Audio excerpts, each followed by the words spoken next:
Download करें जनमत Haryana app. ज्यादा कुछ है तो इतने दिन तो चला गया आंदोलन। एमपी कम होते रहेंगे, दिन कम होते रहेंगे। पहला एमपी आ रहा है इसी महीने में, छोड़ रहा हो। अगर वो ना किसी से बकाये में आया तो पहला एमपी बीजेपी छोड़ रहा, कह रहा है मैं छोड़ रहा, मैं कहा छोड़ दे, जब छोड़ेगा जब डिक्लेयर करिए, ऐसे झूठा ना करवाइए। तो हमारे जैसे जैसे वक्त बीत रहा है वैसे वैसे ही किसान नेताओं के असली चेहरे सामने आने लग गए हैं। किसान आंदोलन अब किसानों के लिए ना होकर अपनी राजनीतिक महत्वाकांक्षाओं को पूरा करने का जरिया बन गया है। किसानों के मुद्दे पीछे रह गए हैं और बीजेपी विरोध ने इसमें जगह ले ली है। इसी को लेकर 4 मार्च को राकेश टिकैत ने बयान दिया था कि बीजेपी का एक सांसद जल्दी ही इस्तीफा दे देगा।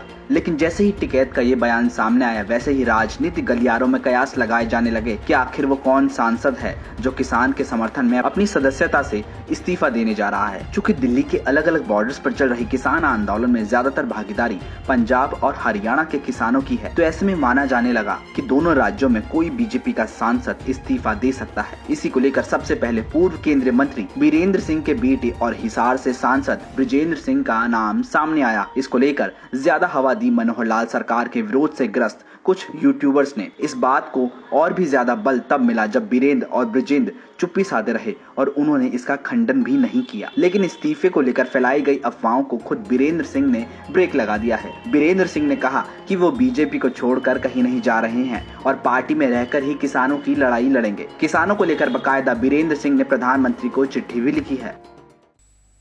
मैं ऐसा आदमी हूं, मैं कांग्रेस में रह के भी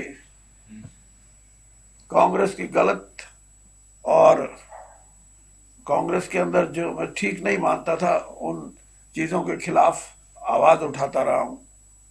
और आज मैं किसानों की मांगों को ठीक मान के अपनी पार्टी में रह के उनके हकों के लिए आवाज उठा रहा हूं।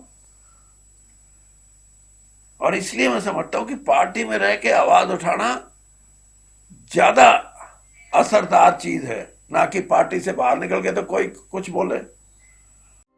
वैसे भी किसान आंदोलन को लेकर बीरेंद्र सिंह पिछले कुछ दिनों से बीजेपी से अलग लाइन ले रहे थे, जिसके बाद से लगने लग गया था कि वो कोई बड़ा कदम उठा सकते हैं। उचाना विधानसभा सीट से बीरेंद्र सिंह कई बार विधायक रहे हैं। उनकी पत्नी प्रेमलता भी वहां से विधायक रह चुकी हैं।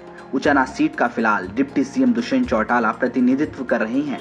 अभी तक दुष्यंत और बीरेंद्र परिवार के बीच चुनावों में 3 बार आमना सामना हुआ है। 2019 के लोकसभा चुनाव में दुष्यंत और ब्रजेंद्र के बीच मुकाबला रहा था, जिसमें ब्रजेंद्र ने बड़े अंतर से जीत हासिल की थी। वहीं उचाना विधानसभा सीट से दुष्यंत और प्रेमलता का 2 बार आमना सामना हुआ, जहां 2014 में प्रेमलता जीती और 2019 में दुष्यंत चौटाला। अगर अगला विधानसभा चुनाव बीजेपी जेजेपी मिलकर लड़ते हैं तो संभव है कि दुष्यंत ही इस सीट से गठबंधन के उम्मीदवार हों। ऐसा होने की सूरत में बीरेंद्र कभी नहीं चाहेंगे कि उनका इस सीट पर दबदबा खत्म हो। इसी वजह से ये माना जा रहा है कि ब्रिजेंद्र अपनी सीट से त्यागपत्र दे देंगे और अगले विधानसभा चुनाव में उचाना से वो ताल ठोक सकते हैं। वैसे भी वर्तमान स्थिति में इस्तीफा दे पाना ब्रिजेंद्र के लिए संभव भी नहीं था, क्योंकि हो सकता है उनके इस्तीफा देने के बाद प्रदेश के राजनीतिक हालात बदल जाएं। ऐसा करने के बाद जरूरी भी नहीं था कि वो जीत ही जाएं। अब देखना ये है कि किसानों को लेकर बीरेंद्र इन दिनों जो राजनीति कर रहे हैं उसमें वो कितना सफल हो पाते हैं। ब्यूरो रिपोर्ट, जनमत हरियाणा।